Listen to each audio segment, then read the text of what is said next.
Hey there, it's Mike Langford. Welcome to the Augmented Advisor Podcast, brought to you by Blue Leaf. On this episode of the show, John Prendergast and I are joined by Michael Lane, the head of U.S. Wealth Advisory at iShares by BlackRock. I invited Michael to come on the show because of his unique perspective, given his position, on the macro conditions affecting you as a financial advisor and your clients.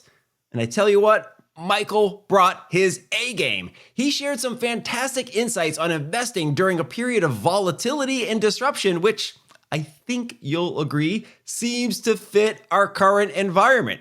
You are absolutely going to love this episode of the show. In fact, I suspect you'll be stealing a few of Michael's lines and examples to use with your clients. Okay, before we get to the conversation with Michael, please take a moment to subscribe to the podcast on Apple Podcasts, Spotify, Google, Amazon, the YouTubes, or wherever you like to get your podcast jam on. And if you have a question or a suggestion for a topic or a guest for the show, please feel free to reach out. Shoot us an email, podcast@blueleaf.com, or swing by the website or hit us up on the socials. Blue Leaf, John, myself, we're all active on LinkedIn, Twitter, and we're super easy to find. Okay, let's get to our conversation with Michael Lane. Michael Lane, John Prendergast, so wonderful to see you guys this morning. Welcome to the Augmented Advisor Podcast. Great to be here. Thank you, Mike. Michael, so happy to have you here. Thanks, John. Yeah, this is going to be a fantastic one. You know, I when we do these things and we do it before we click the record button, the conversations are always so vibrant. Sometimes you're like, oh, we're talking about that thing. I kind of wish we could talk about that in the podcast because it's like, but who knows? Maybe the conversation will flow through there because we'll be talking about some really exciting stuff. Or I don't know how people think about it. Well, that's one word for it, Mike. That's one word for it. Right. Or some, let's call it energizing stuff. And I think most financial advisors are feeling that way. Most people right now are feeling that we're in an energizing time, if you will, because what is that Chinese proverb, Michael? The Chinese proverb, may you live in interesting times. It's not a blessing, it's a curse. But when are they not interesting? That's what I want to know. They're always interesting. Just different interests. That is true. Like you go back in time and listen to anybody talking or whatever. They're always like, "Well, in these uncertain times, it's always an uncertain time. It's always lots of craziness going on. It's always uncertain. It's always volatile. Yeah, exactly. Like when is it never volatile? That's right. Yeah. That's right. That is right. Well, we are in a current economic environment that I think maybe the majority of financial advisors have never seen in their professional lives, if you will, right? Because, the average age of an advisor is, 50 to 60, depending on who you believe, you're 55, 62, whatever. You see all the numbers thrown around. But we currently have high inflation. The Fed is raising rates to combat that inflation. A housing market where I know here in Austin, Texas, where you and I are based, Michael, some of the housing prices have doubled in neighborhoods in less than 2 years. I mean, just things have just gone really crazy. And the stock market is actually down by double digits. This is kind of an environment that, again, you haven't seen in 40 years. So it's likely throwing a whole bunch of curveballs at financial advisors when it comes to advising their clients and managing portfolios and so forth. So I wonder if, in your view, what are some of the core action steps or kind of thought processes you see, RIAs and independent financial advisors having to navigate during this crazy time? Yeah. And it is interesting. The fundamentals of what we do, the financial advisors do for clients and we work with financial advisors on is the fundamentals don't change. The fundamentals are, establish a goal. And what is the goal? The goal could be to save for a car. It could be save for a house. It could be save for retirement. It could be save for education. There's so many different goals that somebody could have. It could be save to make a philanthropic gift at some point in the future. Like there's lots of reasons that we save. Often investors will save for just total return. They'll just want to maximize the amount of return for a given level of risk. I tend to approach things a little differently. And a lot of the advisors I know I talk to approach it a little differently than just total return. It's more of a goals-based approach. And in a goals-based approach, you don't necessarily adjust the fundamentals of how you're going to manage money for that client. You're going to establish the goal and then manage to the goal. The challenge with what we're having to deal with that most of us have never dealt with, and I entered the business in 1989 when we were just coming out of, a decade earlier, super high inflation, super high, interest rates. And that was what we were trained on and educated on. So like I remember the trainings, when I entered the business 33 years ago on, what it's like to be in an 18% interest rate environment, a 15% inflationary environment. So I've remember those times. But to your point, a lot of people haven't been in the business and were trained in how to approach that. So what's different is the fundamentals are the same, but what's different is the goals and the amount you need for those goals change dramatically. And they change dramatically for two reasons. One is inflation obviously makes everything that you're going to buy in the future more expensive. And when you have high inflation, you have to factor in that what you may need to save for a car, a house, a down payment, a retirement, whatever it may be, is going to be more. It isn't going to be, a present value at 2.5%. It's going to be, you have to look at it from the present value today at maybe a 9% or a 10% inflation. That's a very different dynamic of what you have to save for the future. But then you have this other dynamic, which is if rates are rising, yields are rising, what gets cheaper? Income. Income gets cheaper. So while there's certain things that get much more expensive, the price of income actually declines. And so there's benefits to a rising rate environment. Maybe the goods that I'm going to need to buy in the future because of inflation are going to be more expensive.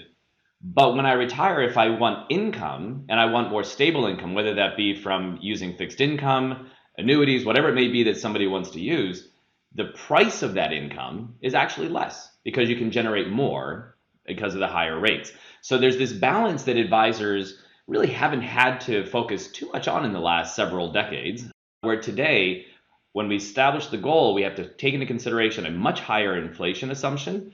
And then we also have to take into consideration that income is going to be cheaper. And so how do those two dynamics play off one another? And Michael, one of the interesting things about what you just said is it is a difference in timeframes, right? So that near term, mid-term time frame gets severely impacted by inflation, right? And that longer term, that future income, I mean, that's still potentially out there 10, 20 years, and there's plenty of time for the cycle to reverse itself. So I think there's another dynamic, which is that time frame. Exactly. And that's why when you're establishing the goals, the term until the goal is due will define how much of an impact inflation and rising rates impact that number, that goal, and then how long that goal is going to last. So there's like the term and there's the duration. So how long do I have until that goal is due? If I'm buying a house and I need $20,000 down payment, some of the impacts of rising rates, inflation may not have that big of an impact if I can achieve that goal in 18 months. Probably not a huge impact on what I need.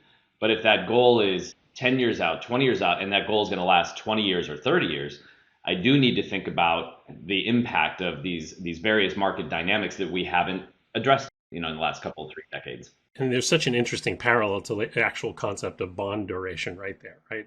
The old advice in inflationary periods, right? You shorten your duration to get out of the interest rate swings. And, your concept there from a planning perspective is quite similar. I thought it was a nice parallel.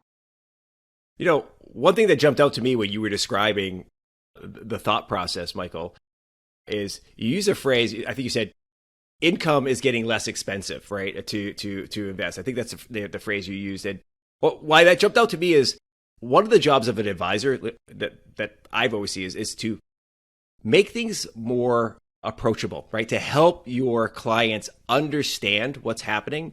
And very often in our business, we always jokingly say that advisors actually speak Greek to their clients. They're using alpha and beta and things like that. So there's oftentimes a feeling of like, if I make this sound hard, my clients will be impressed and like me more. But I love the way that you articulated that, because it definitely would, it's almost more comforting to a client to say, hey, listen, yes, it's a little nerve wracking right now, but income for your future, we can actually lock in at a lower price for that income now in certain cases. So let's go ahead and do that. So that's really a smart way of approaching Well, this. and you think about it, back in the late 70s, early 80s, if you had $100,000 saved and interest rates were 18%, that 100,000 at an 18% interest rate would pay you $18,000 a year.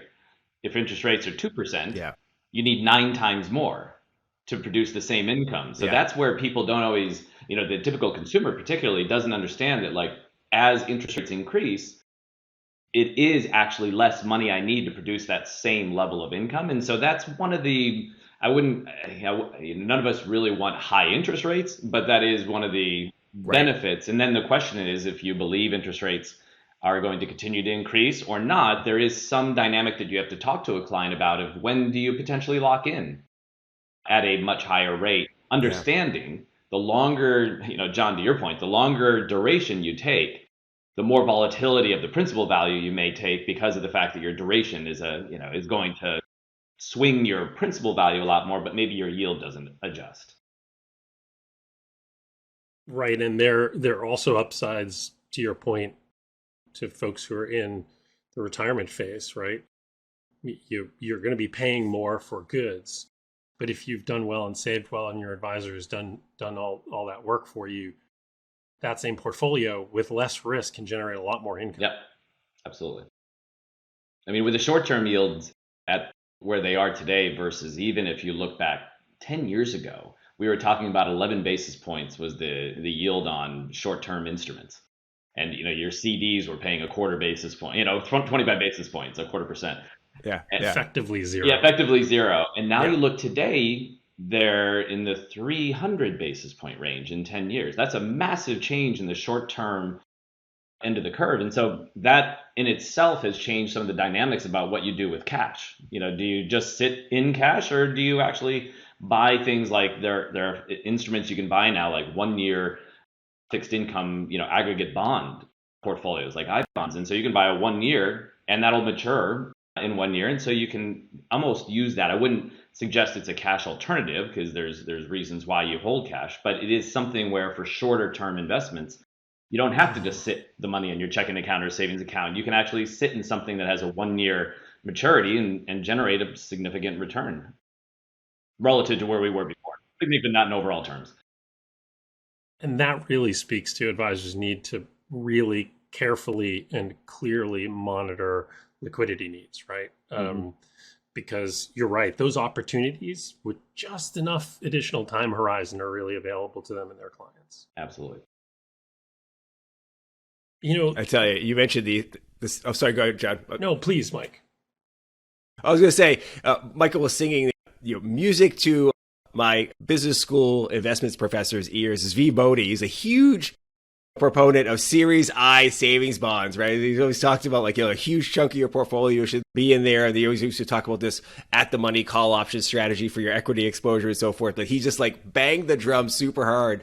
And for the longest time, people kind of gave him the business because what inflation's V? There's nothing there to talk about. And suddenly these things look like, I'm probably going to say a dozen articles over the last month and a half about inflation protected bonds. So really fascinating. I can just imagine him smiling and see. Well, it's funny. I worked closely with V. Bodie and Bob Merton in the past, and V and Bob are the godfathers of life cycle finance. And so when you think about the conversation we're having right now, it's all about life cycle finance. Yeah. And that's where my training and education is similar to yours, Mike, of having V. Bodie. I didn't have him as a professor, but I got to work closely with him several years ago for a number of years, and you can't help but understand the intuitiveness and logic of the work that they did on life cycle finance. And that's something that I think in this world, in this environment we're in, it goes back to setting a goal, managing towards the goal, understanding the goal, and the fact that over time your risk tolerances change, your need for capital changes, and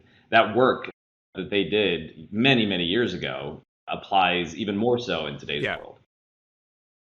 Yeah, absolutely. That's great. I love the fact we have that connection, the Commons V. Bodie thing. This is fantastic.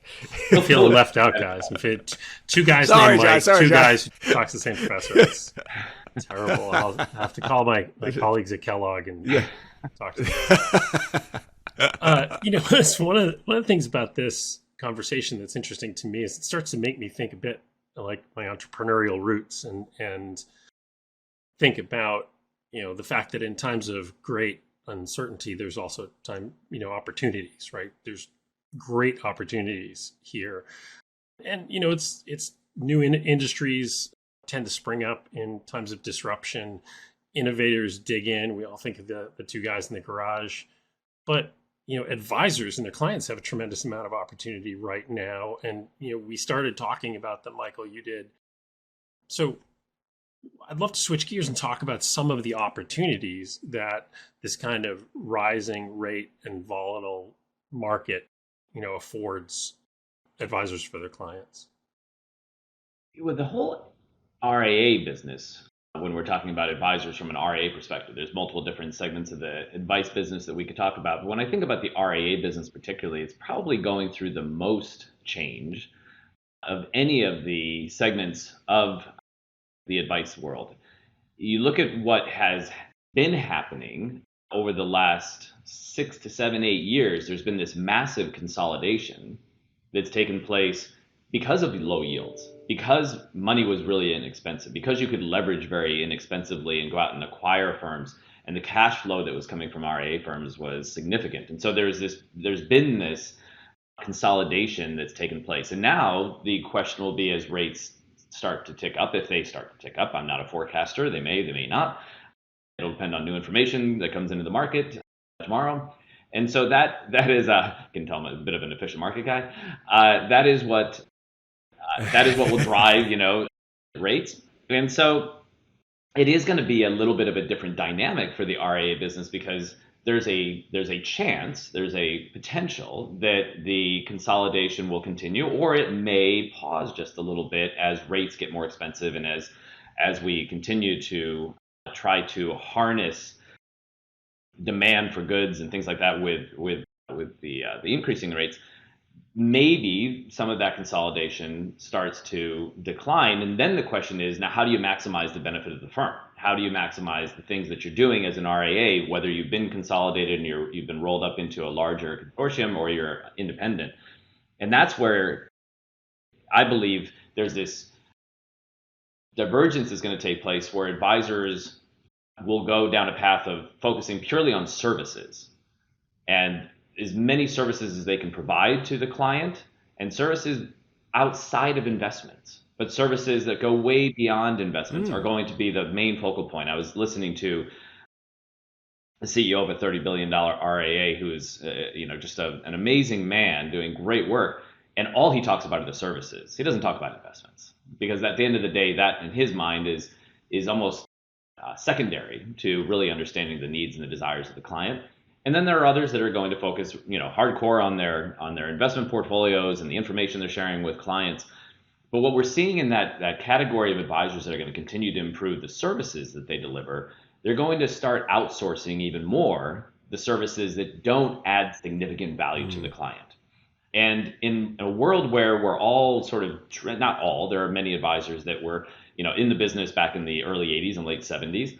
But where we're entering this world of inflation and higher rates and things, there are decisions that are to be made for the investment portfolio that probably a lot of advisors are looking to outsource that now. So I think when we talk about what's happening with rising rates, when we talk about inflation, we talk about these attributes, and we talk about the advice business, I'm starting to see what I would never expect, but I think it's actually a very good move and direction for advisors, is a lot more outsourcing of the investment portfolio. And it used to be that when you outsourced it, you had to pay an additional 50 or 60 or 70 basis points to somebody to manage that for you. But that's changing. Now you can outsource your entire investment department for no additional cost. There are firms, I'm not going to advertise for BlackRock, but like BlackRock, and others that will now take that off your hands and actually manage that piece. So you can outsource a big component, and then, turn that over to a group that actually can, with scale, handle that in a very professional way for you, but taking your individual preferences and needs and desires into consideration for how that money is managed. That to me is an interesting fork in the road that didn't really exist. You had in the past newer, younger, smaller advisors who would outsource to TAMPs. We called them back in the the late 80s, early 90s. That still do, but it's changed a little bit. Now we think of TAMPs like big, huge groups like Orion and Envestnet. Back then it was smaller firms that just you outsourced your investments and they built a model for you, for a fee. Right. Yeah. So we used to outsource it to that. Now there's going to be this continued outsourcing to large asset managers that'll do multi-manager portfolios for you and take that off so you can focus more on the services. And as we're entering this little bit of a different world of investing, I think that's a really good idea because it enables you to offload that, especially as we were joking earlier, that when has there never been a volatile environment? Like we always talk about volatility, but it's always a Yeah. volatile environment, it seems. But offload that, take all the emotion out of it from your perspective, and really focus in on what are the services that the clients desire and need in order to maximize their wealth and the transfer of their wealth later on.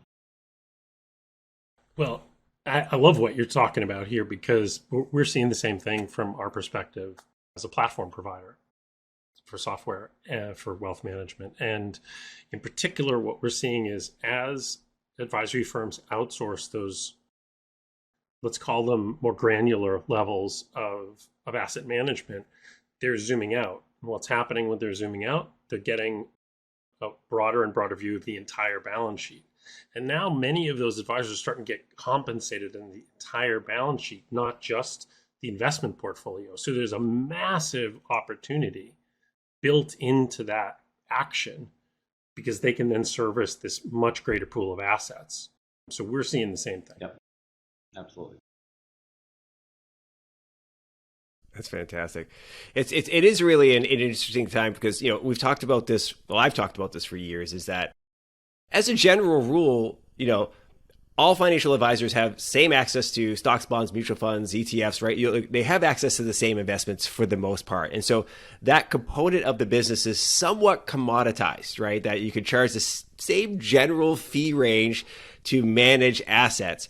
So your clients are choosing you and choosing to stay with you for something else, right? It might just be your personality. They really like the way you work and the way that you break things down and make it easy to understand, as I mentioned earlier.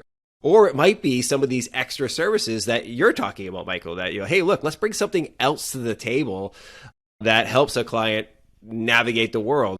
We had a guest on, Andrew Kroll, not too long ago, and he was talking about basically offering some financial education, if you will, to the heirs of your clients and how beneficial that is to them. Because, you know, just because somebody is very affluent or even wealthy doesn't mean their kids know anything about money.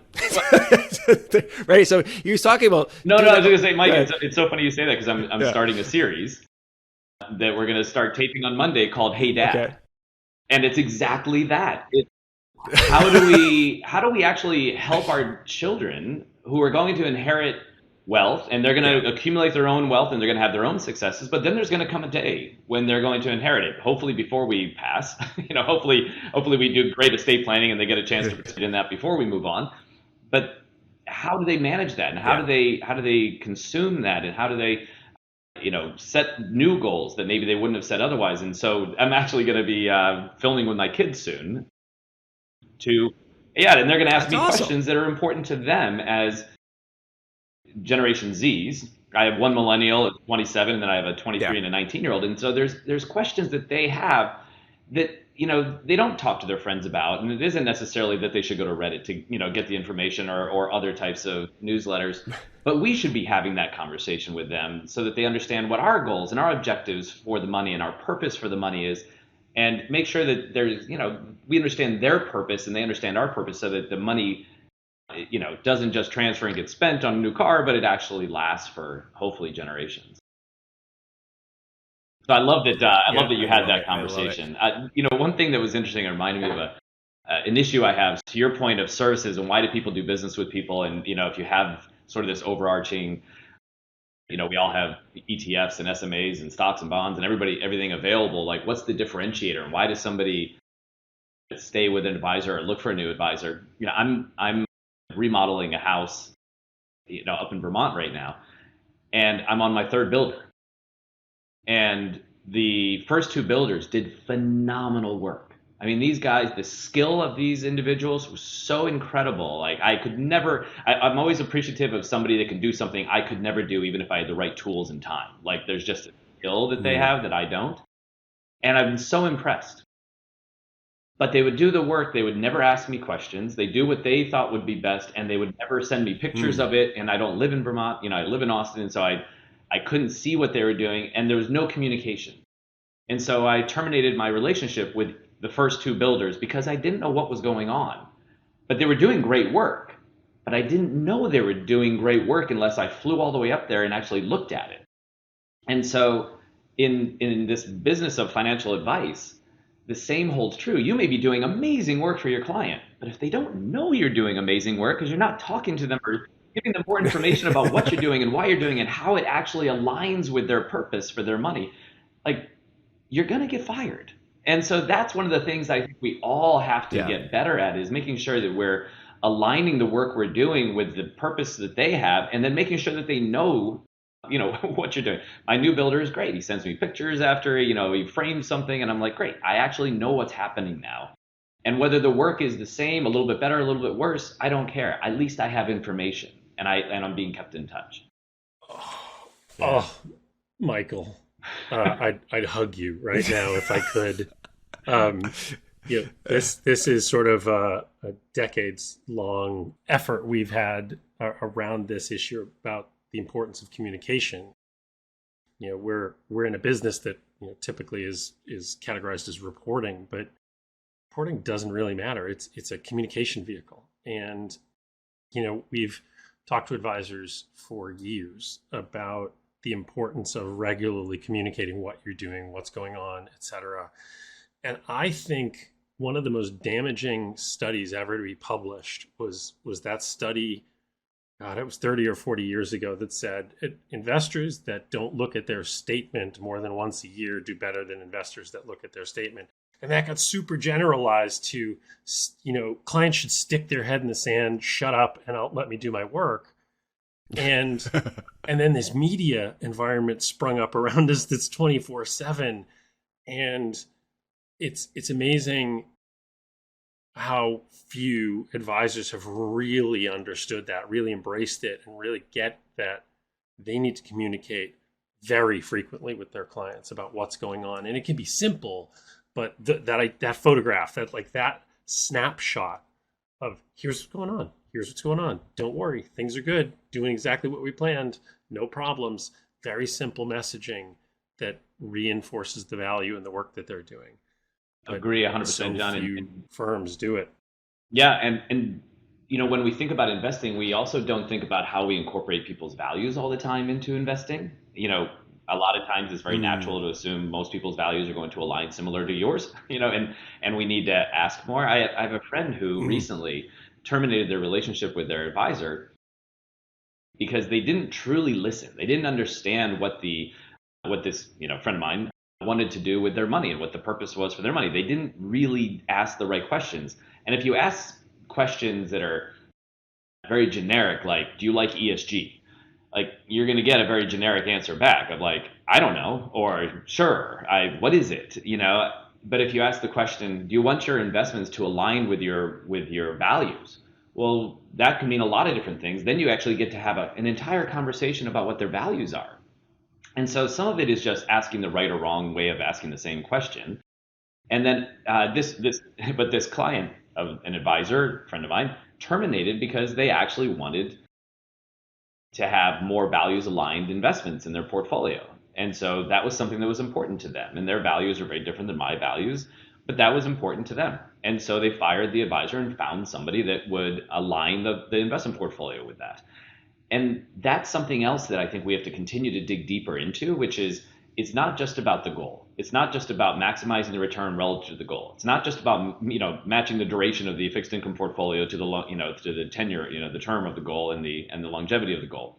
It's also understanding, what are the values of the client? What's the purpose of the money? Do they want to leave it behind? And if they want to leave it behind, are there any causes that they would like to be associated with? I was talking to an advisor recently that he was talking about the idea of venture philanthropy, where you actually invest in portfolios that are aligned with fantastic organizations that are doing great work in healthcare. Like, those are things that I don't hear us talk about as much. We use very broad brushes where, I'll ask it too. I'll ask an advisor, how do you feel about ESG? I don't have any clients that want it. Okay. You probably do. You're probably asking it the same way I just asked it, which is easy to say, it's not that important. And I live in Texas, which, can be a little bit of a hot topic right now on that one. But there is a way to ask the question, and there's a way to dig deep into the desires and the needs and the values of that individual to make sure that they know that you're aligned with them and the way that you're managing their money is aligned with those values. And I think that's something that we all need to get better at. I know I need to get better at it, asking the question the right way to really understand the person I'm talking to. Two critical things I get from that, Michael. One is there isn't anything in investing, wealth management, or maybe life that can't be improved by aligning it with your purpose. Mm-hmm. And just try and avoid silly, potentially politicized labels, but talk about it. Talk about it anyway. What matters to you. That's not ESG. It's about what matters to you, what's important to you. Everyone has something that's important to them. And the other thing is the amount of surprise that I repeatedly hear advisors express when something like that happens. A client leaves for a reason that the client didn't express. I hear this all the time, just like you do. Oh, I never get asked for that by my clients. No, but they will leave and you won't get referrals. And it's not the client's job to ask you for it. It's your job to see if they need it, provide it when they need it. And just amazing how blindsided advisors can be in that. It reinforces the story of, let me keep doing what I'm doing. And it goes to, you used a word, I think I heard you use it, that's really important to me, intent.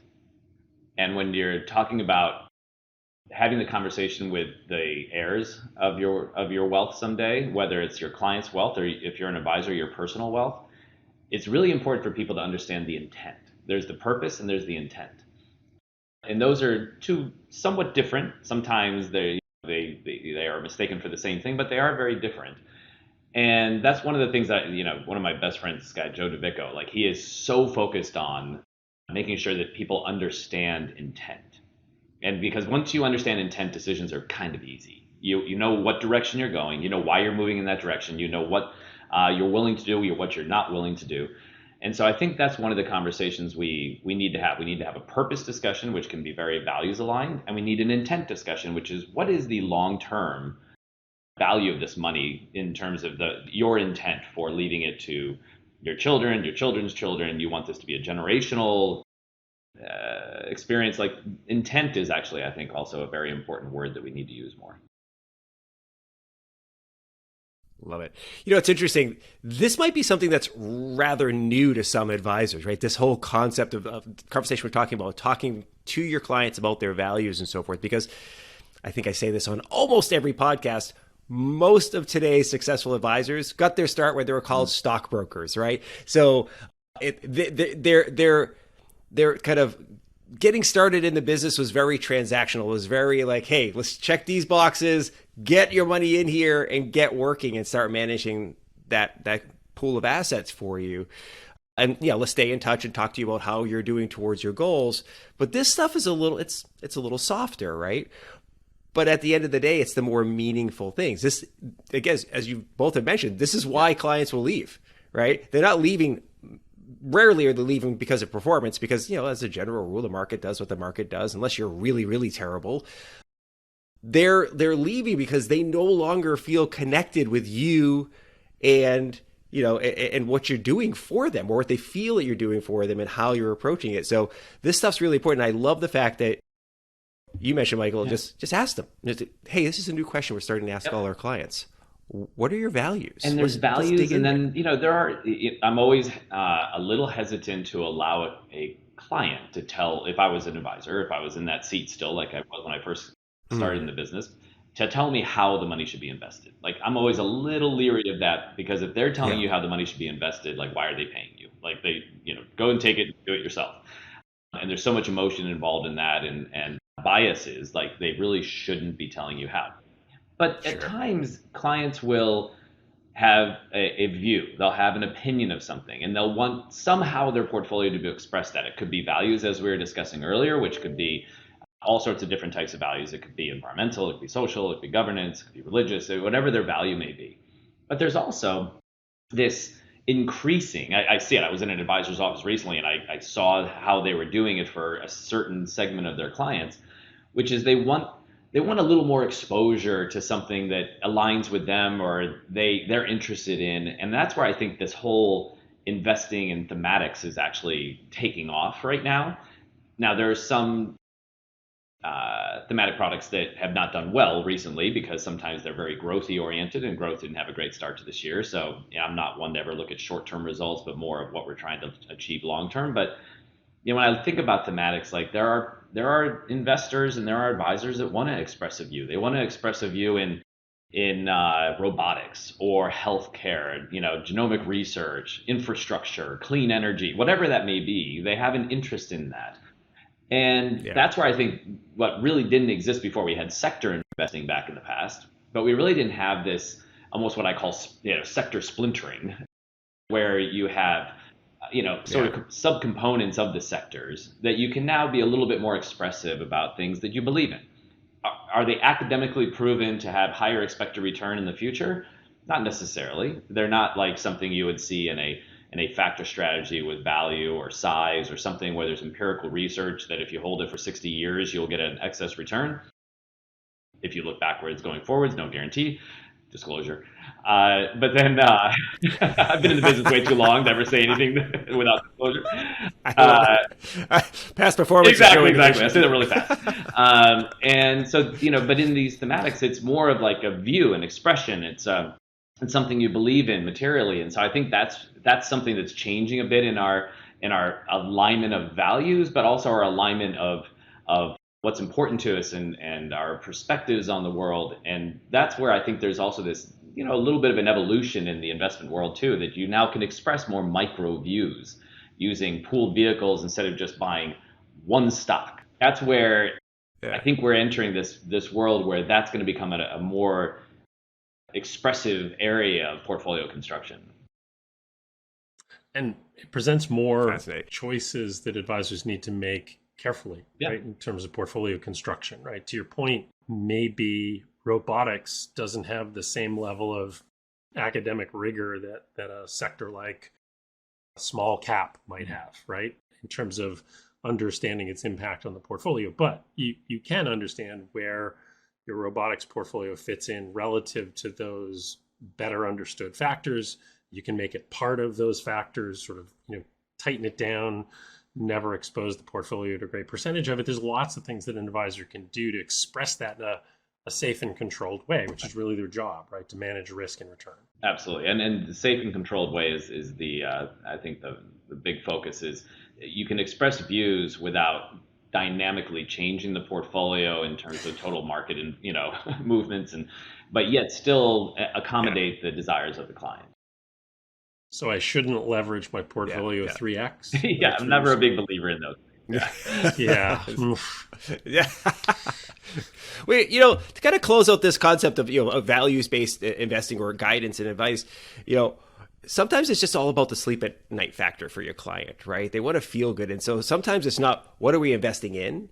It's, what are we not doing? Like, what, somebody may have a problem with a certain sector of the economy or certain types of businesses and so forth, and they may want to avoid those.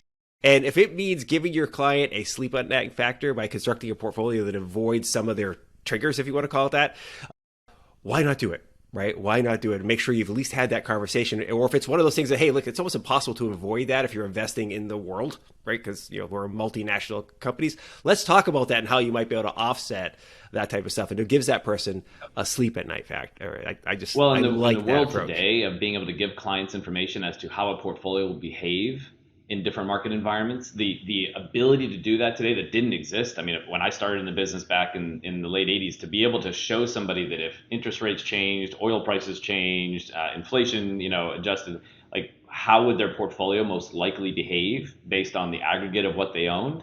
Like that is phenomenal to have that capability to do that. And we do that with scenario testing software where you sit with a client and really help them understand, like, okay, interest rates rise 1%. What does that mean to your portfolio? Well, as we spoke earlier in the discussion, if you're really long duration, that's going to have an impact. If you're short duration, probably not as big of an impact. But there's other macro effects that will have on the portfolio. But be able to show somebody the impact, you can adjust the allocation that way. It's so much better, I think, in my opinion, it's such a better way to manage a portfolio to somebody's true risk tolerance versus filling out a risk tolerance questionnaire and you're a 7. Like to me, it's like, well, what is that? me, but that's still very common, that you're a 6, you're a 7, you're an 8. And I look at Yeah. it as, well, wouldn't it be better for the person to say, ooh, I don't feel great about having so much exposure that, in my portfolio that, could significantly decrease the value if interest rates go up. I don't feel good about that. Okay, great. Let's shorten your duration, and that'll help buffer that. And that's a very different risk discussion than, if the market drops 20%, are you going to run for the Yeah. hills? That's Right. I love it. All I could think of when you just said that you're a 7 was like having custom T-shirts printed up, and like, once somebody fills out the question, hand them the T-shirt, it just says risk tolerance 7, and letting them walk around the world with this and wondering like all the conversations that might happen if you're wearing a T-shirt that said risk tolerance 7 on it. Like, Yeah, was that? that's better than no risk I tolerance don't. understanding at all, but there are better ways of doing it. So, yeah, it's Risk all tolerance 0. degrees of understanding. Yeah. Yeah, exactly. Fantastic. Well, this is great. Well, let's shifting gears a little bit. We are kind of like rounding third, heading for home here. I know we've got another 10 minutes or so together. So I just want to make sure we get a couple of things that we were chatting about in prep together into the show, because you have some really interesting ideas about this. We're in this current era of high inflation, and many advisors have built their whole business with this inflation assumption of 3% and so forth. So it's kind of throwing some monkey wrenches into the works, if you will. But I imagine there's a lot of opportunity that to take advantage of, like certain sectors do well during high inflation. So I wonder if any of those come to mind for you, and why is it that some of these sectors do well during periods of high inflation versus and others that don't? inflation can be supply or demand driven, or both. And so a lot of times it also has to do with what's driving inflation. And today we're in an environment where inflation is a component of multiple factors, one of which is lack of supply. And so that's one of our big risks that we have to be really careful with. And I'm empathetic with the Fed trying to delicately navigate this topic, because if you look back at like 1919, 1920, 1921, what happened there is, you had inflation, then you had recession, then you had massive deflation, and then you ended up having a boom and then a bust. And it's like, trying to avoid that. People ask me all the time, are prices going to come back? Is gas going to go back to $2.50 a gallon? Are housing prices, building costs going to go back to what they were 3 years ago? The challenge with some of these dynamics is if you have deflation, that's actually a big issue as well. Like you want, I don't think everybody wants inflation, but a healthy inflation is 2%. That's what the Fed tries to like keep everything within like a band, 2-3 at the high end, but 2-3% inflation, a little bit lower than that's okay. But when you have deflation like you had back in at one point, I think in 1920, it was like the price of goods declined by 37%. Was the number I remember from history. And you had negative, you had deflation of negative 13.5 overall. So like that's what you want to avoid. Today we have supply driven inflation. And part of that supply driven inflation is what has happened with energy prices, which is something that people obviously in states like Texas have benefited from because of the increase in price of oil and gas. Is that sustainable long term? Well, right now you've got the Fed trying to tamper demand while supplies are constrained because of what's happened with industrial production around the world due to the pandemic that took place. As production ramps back up, particularly in countries like China, and you start increasing supplies, now you've got to be very careful not to keep demand very limited, because now you'll have oversupply, and that's what can create deflation. Because now all of a sudden, if you've increased unemployment, if you've all of a sudden increased sharply supply, now prices fall and labor prices fall. And now you have big problems where, like, my remodel of my home, a 2x4 might cost $4 right now. If it costs $2 in 6 months or a year, but I built that house using $4 lumber, the value of that is going to be significantly less if it drops to $2 overnight. And that's what you're seeing in building costs right now. Is it's spiked and now it's come back down and it's kind of navigating back I think I looked at lumber spot futures was like $580 or something. It's been bouncing around, but it got up to like 1,500. Well, that's a 3x on the cost of your building. Those are the things that as an advisor, I think you also have to pay attention to. Is everything going to come back to earth in terms of pricing and it's all going to look like it did 3 years ago? I don't think so. I don't think that's how things work. Otherwise, the house I grew up in that my dad paid $30,000 for, would still be $30,000. It isn't. That same house is probably $250,000 in today's world. And that's with no updates and still, in a floodplain and everything else, but it's still, that's what happened. Oh yeah, no, it was flooded out as a kid. And that is just how the world works. Prices increase, values increase, and so therefore, as supply increases, we need to make sure we don't tamp down demand too much, or else we're going to have a problem. So as an advisor, those are things that I'm sure clients are asking. Should I buy the car right now? Should I buy a home right now? Should I build a house right now? And those are really difficult decisions that people have to make. I went to buy a car recently, and an SUV-ish car, and I went into the dealer, and this is something that's not captured in inflation numbers. The price was $50,000 for it, but they wouldn't take anything less than $80,000 for it. It was a $30,000 markup. Now, some people, because of limited supply and they want that, they'll pay the $80,000. I'm not that guy. So, I I did a lot more homework, and I called 52 dealerships, and I found one that would sell it to me for sticker. And so I bought it for $50,000. In an environment like we're in right now with limited supply but still high demand, I think we just have to be more careful. And if I was advising a friend, whether it's homes, cars, whatever it is, the material goods that they are either in need of or desire, my advice is, in this world, be very careful that you have to do a lot more research, but you can find still deals, but you just have to be much more, I'd say, do your homework a lot more. Because when you have limited supply and a dealer only has 10 cars and they usually have 500, they're going to mark it up significantly. But there may be the same dealer in another area that doesn't have any markup because they're in a more rural area and their supply is kind of consistent with what they normally have, and they'll sell it to you for whatever the retail price is. So that's something that I think we have to be careful with this whole supply demand dynamic we're dealing with. And if I'm advising people, I'm just making sure that we're doing a little extra homework these days. I think that's great advice. Love it. A lot of this is, it seems to me, akin to trying to time the market, right? Trying to time purchases is a similar thing when you've got volatile inflation and volatile supply chains and the like. So I think doing the extra homework to make sure, this is really what you need and you're getting the best possible deal, that's going to lead you to the right conclusion most of the time. But trying to guess where prices are going to be next year is kind of like trying to guess where the market's going to be next year. Yeah. Maybe not a good use of time. No, and I thought about it like every human being, has buyer's remorse when they start a project, and then all of a sudden things, happen like we've had happen with inflation. And there was a part of me that at one point said, I should stop. I should just cut my losses on this and stop construction and just leave it as is, and maybe prices will deflate in another year and it'll be way cheaper to finish the project. That's really hard to do, because what if inflation continues at 8-9% for another 18 months?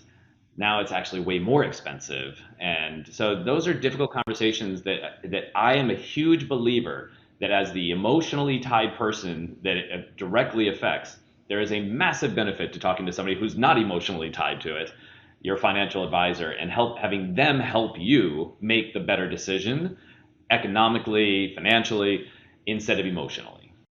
Love it. So, well, Michael, as we close things out here, I wonder if you could spend a tiny bit of time on how advisors can steady themselves during this period of volatility, right? We had Kieran Boll from Price Metrics by McKinsey on last year on the show. And one of the things they noticed by studying direct data feeds from 70,000 financial advisors is that over the last decade or so, about 75% of all growth came from market performance. So basically, the market's going up, everybody's making more money, assets are going up. So, but that also means is that relatively few financial advisors are adding new assets by adding new clients or new assets from their existing book of business, right? So it kind of, as somebody who likes tennis as an example, it kind of feels like somebody who got used to just they were really good at it and they haven't had to work really hard because they've been playing soft competition. And then suddenly it got a little harder and they're about to pull some muscles here. So I wonder if you have given any thought to this new challenging environment here.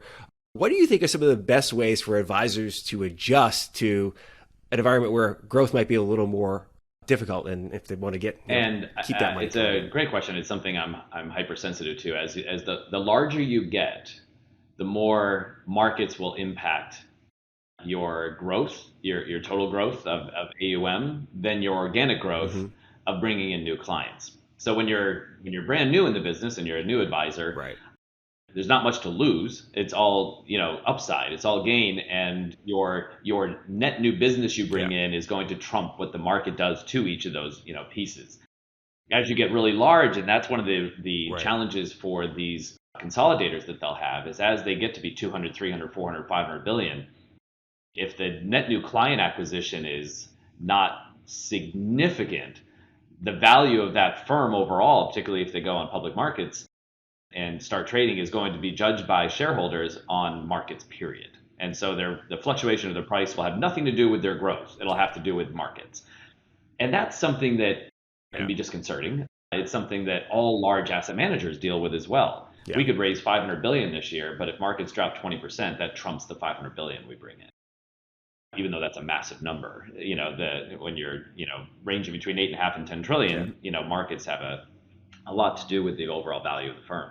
And so I think that's one of the things that we have to realize as advisors is there's a range of brand new and significant asset advisors, and those growth numbers, the fact that very little over the last decade has come from client acquisition, most has come from market movement.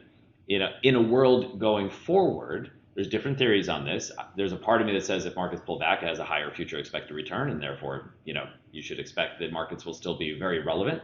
There's others that would tell you right now we're in a lower expected return environment for the next decade. That means that what's going to matter to your firm even more is client acquisition. There's two ways of achieving that. Go buy more firms that have great client acquisition and roll those into yours, or improve the marketing, improve the work that you're doing, improve the services so that you are capturing more clients from your competitors. And there's still so many clients, like the number of clients that are going to be aging from Z to millennial to, they're not aging from those, but the millennials are moving into the category of what we as Xers are right now. They'll be moving into that age band and savings band. Yeah. Like, we have to find ways to endear ourselves in this advice industry to that millennial segment and grow that, because still significant number, more than 50% of the investors with dollars that advisors would benefit from managing for those people are being handled directly. And I do believe there's incredible value to bringing that into a financial advisor model and not being direct investor, but actually looking for help and outsourcing that to somebody that's a professional. And so I'm a big believer that we have to do a better job of capturing that. A lot of advisors are just trading money from one advisor to another advisor. There is an unbelievable market in this millennial world that they're starting. I read a study that 45% of them would like an advisor, but we're not necessarily communicating in a way that they are ready to be communicated with. So I think a lot more work has to be done there. That's one of the reasons why, the Hey Dad series I think will be interesting too, is hear more from millennials of what are they actually interested in? What questions do they really have?